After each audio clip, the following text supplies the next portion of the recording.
Hi there, and welcome to today's session. I'm Simon Marshall, and I'm the European host for the BD Roundtable.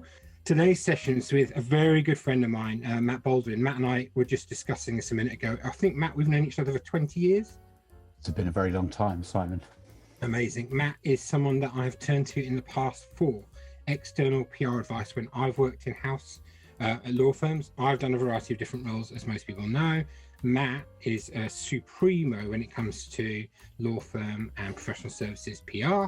So today he's going to give us the benefit off the clock, I assume, of his time on the topic about how we go about appointing a PR agency, how we go about extracting the maximum value out of working with a PR agency, and some other bits as well, including maybe what to do if it's not working out that well as well. So we've got loads of questions. The way today's session is going to work is quite simple. 15-20 minutes of us having a Q&A section, Matt's preferred format rather than doing a formal presentation. So we're going to do it like that. And then we're going to pause that video quickly and then open it up to other people who are on this call so they can ask all of the kind of private questions they'd like to. If you're watching this video and you can't hear those questions, that's because you need to come and join the BD Roundtable Club. Come and find me on LinkedIn and we can find a way of admitting you to that club as well. So tell me, the first question, I guess, is why do law firms work with an external PR agency? I think it falls into two camps, really. So there are a huge number of law firms that are too small to have an in-house resource. They will have they may have a sizable marketing team, but that marketing team will be focused on the much broader things that law firms need to do, from the BD activity, the events, the comms, social media kind of stuff, and just cannot afford to have an expert in-house doing sort of media relations, the traditional PR role for them. So there's a natural sort of service that they can just buy in. Much larger firms will have that in-house resource, but those in-house resources tend to get caught up in the day-to-day stuff that happens in large law firms. It could be managing the relationships with legal press and legal journalists, managing the demands every day in, day out from their partners and fee-earning colleagues. And an external agency there can just step in and step above that day-to-day hubbub that goes on in a firm and deliver sort of the real value-added support that sometimes a firm needs. And then, of course, there are situations like crisis comms scenarios or sort of support around big thought leadership campaigns that need just an extra pair of hands or a specialist support. You have a variety of different people that you would work with in different roles within the firm. Absolutely. We will quite often report in and be managed on a day-to-day basis by the head of comms within a firm, but more frequently we're reporting directly into business development managers, supporting individual practice areas or sector teams, or into the BD director, and quite often into the senior management team directly, so the managing partner, senior partner, and quite more often now as well, HR heads as well. Okay, that's really good to know. There's a wide variety of different people who can instruct as well. What's the prompt for them to want to appoint an agency in a formal basis? It is varied, and even after 15 years of doing this, still surprises me. But there are usually a couple of things that will drive a law firm to start discussions with a PR consultancy, and that will be sort of an underlying feeling that they're not quite getting the share of voice in the media that they would want, and those are usually sort of concerns that are quite often raised by individual teams, fee-earning teams, or sectors or practice areas. It occasionally is just sort of an event in the lifetime of a law firm, a merger or a new team being brought in, where the BD team, the marketing team, want some extra support just around that particular team or practice area. So it is really, really broad. Some firms just feel like they need to have a PR agency without actually really giving a huge amount of thought as to what they want that agency to do. And I'm sure we'll come on to that, but that's often where problems can arise. I guess it prompts my next question, which is you've obviously been in-house, you've been agency side for years as well. Tell me about the kind of briefing process. What happens at that stage? What should happen at that stage? Yeah. So what should happen and what actually happens are often quite two different things. Okay. But when you're looking to appoint an agency, it is absolutely vital to have a really clear brief of what you want that agency to do. Yeah. Because if you don't have a clear idea, how are you then going to measure the success and impact that that agency brings when they are appointed? So actually having a really clear brief is essential. And that brief can be created in partnership with an agency that you want to appoint if you're not going out to beauty parade, and work and treating it as a collaborative process. But I think what we find is with a lot of firms, they will spend quite a bit of time talking to their own marketing and BD teams around the world, talking to fee earning colleagues that need that kind of support, and actually creating the brief that they then put out to agencies. Okay. And what percentage of firms get the kind of briefing process right in your experience when you're doing this? I don't. That's a difficult question to answer. I mean, Yeah. I think now compared to 15, 20 years ago, I mean, that briefing process is so much more sophisticated than it was. Firms tend to have a very clear idea of what they want that agency to do. And we've worked with briefs. So, I mean, one private wealth law firm in the UK, they wanted their agency to talk to just 2 media outlets, the Financial Times and a magazine called Country Life. And Country Life, for those of you that may not be familiar with the UK media, is a highly aspirational magazine aimed at the owners of country estates, or those that might want to live in country estates. And so it was a really tight brief, and that's absolutely fine. That makes life for the agency quite easy because they know where to focus time, effort, and energy.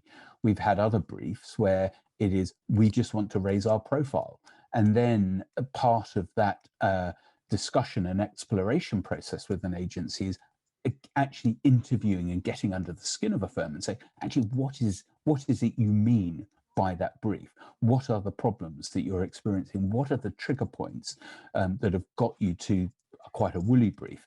And how can we help you refine and define that brief further so you know what you're buying and you know how to measure whether that agency is going to deliver on what you're buying?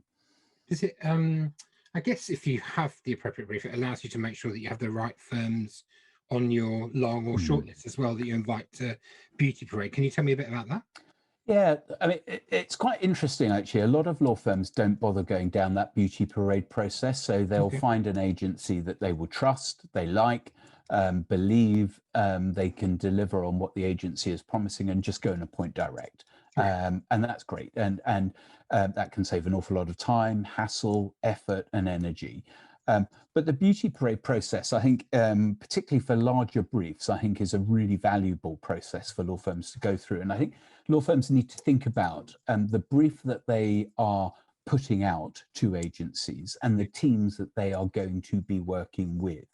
And we will see typically agencies on a pitch roster that are specialist agencies that work with law firms, but we will also see much broader generalist agencies that bring different skills to a firm. So, for example, if you're a private wealth law firm, it may be that you consider looking at agencies that have experience in that private wealth management arena, not just the legal space.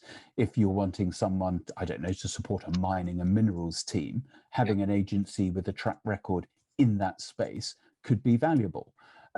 But the points to bear in mind is actually working with an energy company or a technology company is very, very different to working to a partnership. And a lot of agencies struggle with that culture and the partnership culture. And if you choose to appoint an agency outside of the sector, you will have to spend a bit of time, effort, and energy, the marketing and BD team, that is, in bringing that agency up to speed with how a partnership works and functions and the challenges that are very, very different to working with a listed corporate or an ambitious young startup. Okay, let's come back to that in a bit then. So how many agencies would you expect if you were going along and doing something formal or even maybe informal? How many agencies would you expect to be up against that would feel like a fair number to you? I think it's a two-step process. So you initially cast your net out quite wide, Right. and you may invite 6 or 8 agencies to put forward proposals, and those will be tends to be a written proposal in some shape, form, or another, and you use that then to sift down to maybe a short list of 3 agencies, and it's then you invite those 3 agencies in to a present and pitch to your team internally. Now, I would the team internally, and this is again something that is quite unique to professional services firms, is the group of individuals in a law firm that appoints agencies isn't always the marketing team. In fact, our experience is the agency the marketing director may want to appoint is often quite different to the agency that the fee earners choose to appoint. Whereas when we work for very large corporates, it's the chief marketing officer that is the sole responsibility for appointing and managing that agency. And I think that's one of the peculiarities of that partnership structure. So you need to choose, when you're shortlisting your agencies, an agency that you as a marketing team believe you can work with, but more importantly, an agency that you know the partners are also going to be able to work with. Briefly on that, then, what is the disparity between the agency that a marketing director or CMO would want to appoint and one that the partnership would want to appoint?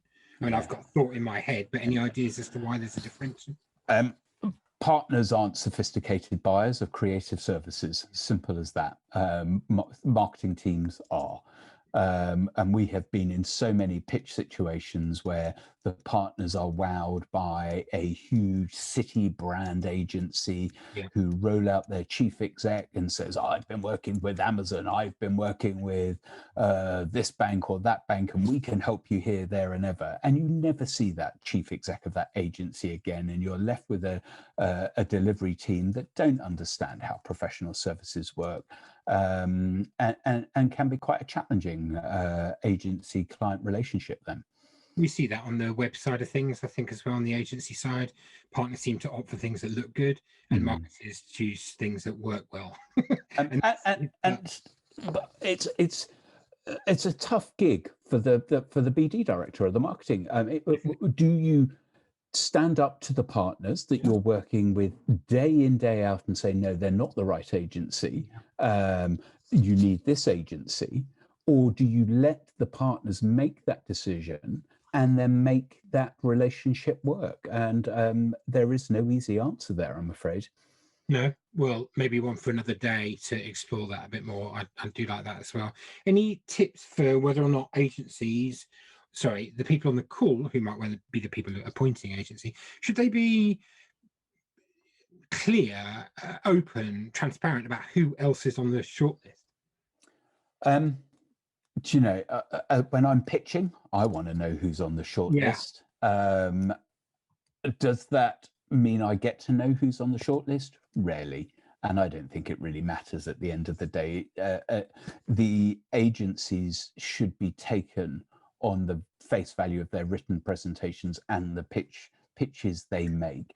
And if an agency knows that they're pitching against somebody else or somebody else, then it's quite possible that that may shape then their presentation or proposal to partners. And I don't think that should be the right way of doing it. Okay. Tell me about please could you tell us about the onboarding period? What happens during that period that takes that, the original kind of vision of what you want to do, and then you found an agency that feels right to you, and then what do we do during onboarding that really makes it a success?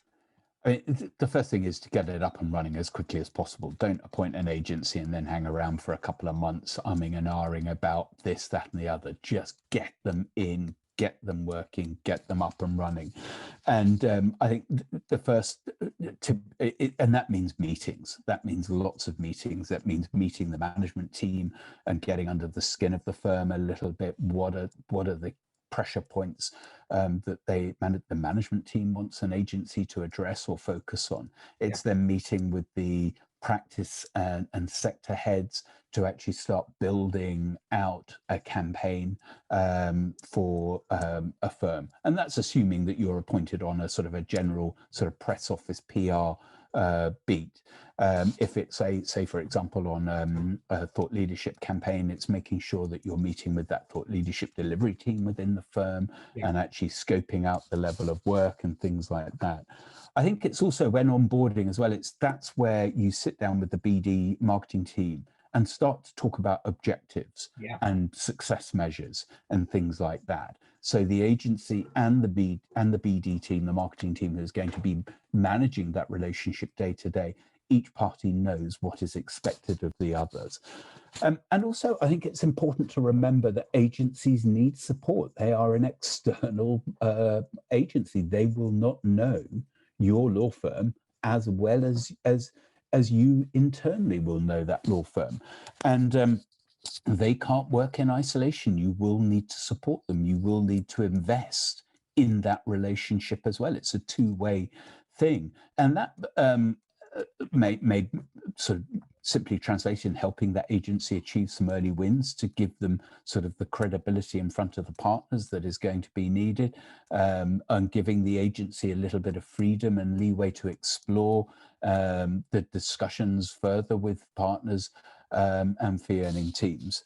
And needs like a serious conversation with the comms team though as well, because they've obviously had an MO or a way of working up until that point in time with any press queries they've had, and then suddenly they've got someone else come along who's supposed to be doing it. And I think that period for me is the bit where you have to turn this thing through 90 degrees and say, well, the role here is X and the role here is Y, but everyone benefits. Have you got any thoughts on that at all? And that's in that objective setting exercise, isn't it? And that's where the roles are determined and who is responsible for that. But I think also internal teams need to remember that an external agency isn't a threat to the work that they are doing. It's there to complement what they're doing. And the agency should be making the marketing, the comms, the BD team look excellent internally and with their own audience. So it's actually not taking away from what the marketing teams are doing, but actually supporting what those marketing teams are doing. Because actually the success of the relationship with an external agency is a direct measure of the success of the internal marketing and BD team that are managing that agency. So the two, it's a symbiotic relationship. Okay. A slightly more challenging question: are the majority of those cases where it doesn't work out, can you trace them back to that initial onboarding period?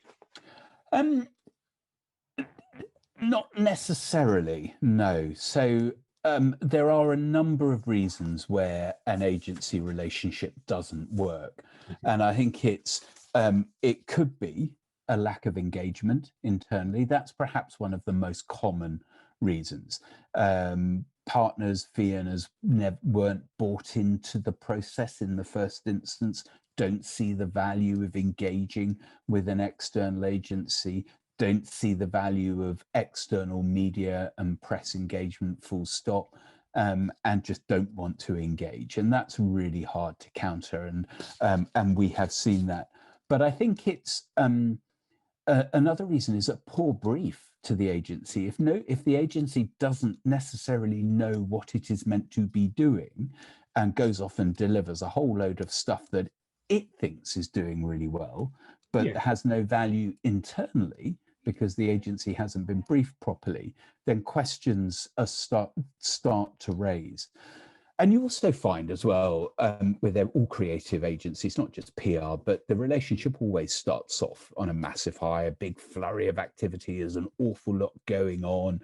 And over time, things slow down a little bit. And I think, and then you find that the BD director, when they're looking at the agency invoice each month, going, we're not getting value for money for this. What's going on? So I think in the onboarding process, there needs to be serious thought given is how do you keep that agency on their toes all of the time, and how do you maintain the levels of activity that you expect from that agency over the longer period of time? Is that incentivization, or how do we go about assuring that the contract remains at kind of, I feel as though they're like a series of mini agile sprints, Yeah. one long waterfall process. There's a couple of things that we do. I don't know if all agencies do this, but it's something. Could be proprietary knowledge. It is. And it's not rocket science at the end of the day. What we find is because you're an external agency, if you're out of sight, you're out of mind. And marketing and comms teams, they're busy teams. They've got so much on their plate anyway, that if they're having to constantly worry about what the agency is doing, it's not a productive relationship. So what we always try and do is say, right, the brief you have given us is to, let's say, for example, we want you to raise the profile of the employment team in our law firm across these jurisdictions or these sectors. It's then, right, how are we going to do that over a prolonged period of time? It is meeting with the fee earners in that team regularly. And we will put in place a structure where we sit down with the fee earning teams once a month or every other month, and we will agree, this is what we will go through. This is what we've done over the last month. And we will then move on to what should we be focusing on in the coming month. Here are some of the things we know that are going to be on the radar: changes in legislation, government policy, regular diary stories, but also, what are you seeing in the market? What are the questions your clients are asking you? What is the advice that you're giving to your clients at the moment? How can we build that into a media campaign that genuinely supports where your work is coming from, and actually really adds value to what you're doing, both in terms of raising the profile, but alerting clients, potential clients, to the issues that they need to be thinking about. And we find that structured process of constant review, constant planning, delivers really good results. And the reason being is, if we're quite often, if we're appointed, the client will turn around and go, I want a 12-month PR plan. Well, I mean, if you look at the last year, your PR would have been out of date within weeks. So it's having a plan, but also having an agile plan that's based on the realities of what a team is doing month in, month out. And that keeps the agency on its toes, because they know when they sit in front of the head of this sector team or the head of that team, they're going to be asked, what have you done this month? But it also importantly sets an expectation within a firm that this is something that is important to us as a firm. We're investing in this, and we're investing a considerable amount of money in this. And we want you, fee earning teams, to take that investment seriously. Okay, just slightly mindful of time, but a couple of other questions I wanted to ask you. Is there an ideal length of that contract that you feel is worthy of the original kind of beauty parade exercise? The contracts are hilarious, I think, with creative agencies and law firms. I mean, half our clients we don't have contracts with at all, and half we do. Some of those contracts are 12-month contracts, but if a relationship falls down, we wouldn't be expected to be held to that contract. We wouldn't hold a client to that contract for the 12 months knowing that we're not getting on with each other. So what we always say is, build into your contract a quarterly review into there, and use that review to for the BD team to say, look, we think you're doing great, carry on, or actually we're not happy in this area or that area, we think it needs a little bit more attention. It allows the agency then to address those concerns before they become real big deal breaking issues. But it also importantly allows the agency to turn around and say, look, we don't think it's working because of where you're not giving us access to these people we need to talk to, or we're being held at arm's length, or here are some things that we think you need to do to get the most out of us. So very quickly it becomes a collaborative relationship where you're part of their team rather than just a pure external service provider. Let's say it doesn't work out that well. Just the last question for this section. We'll move on to the more open Q&A for the rest of the people on the call. What would you advise people to do in that scenario where it hasn't gone that well with the agency? And I'm not talking about the end of the contract necessarily, but any tips, any tricks, anything you'd want to know? I think the first question is actually try and work out why it's failed, what's gone wrong, and ask the question, is it repairable? Can it be repaired? If it can't, get rid of them. Just get rid of them as quick as you can. They're adding no value.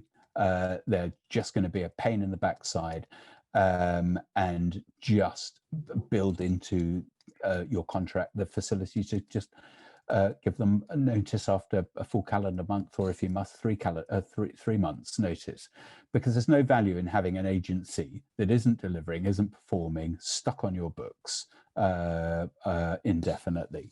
So it's just a simple answer, just get rid of them and go and find someone else that can do the job. Brilliant. Listen, that's the arc of the relationship kind of dealt with there. I think that's been a really useful session. This video is going to be available on YouTube. Thanks to everyone who's joined us for the call itself today. We're going to close off this video now and then open up to the group. If you're watching this video through YouTube and you found the BD Roundtable that way, then please do come along, ask to join the group. You can join the second half of the session as well. Then you'll be able to hear all of Matt's tips and tricks that he's going to answer everyone with over the next few minutes. Matt, thank you so much for today. What a brilliant talk. My pleasure.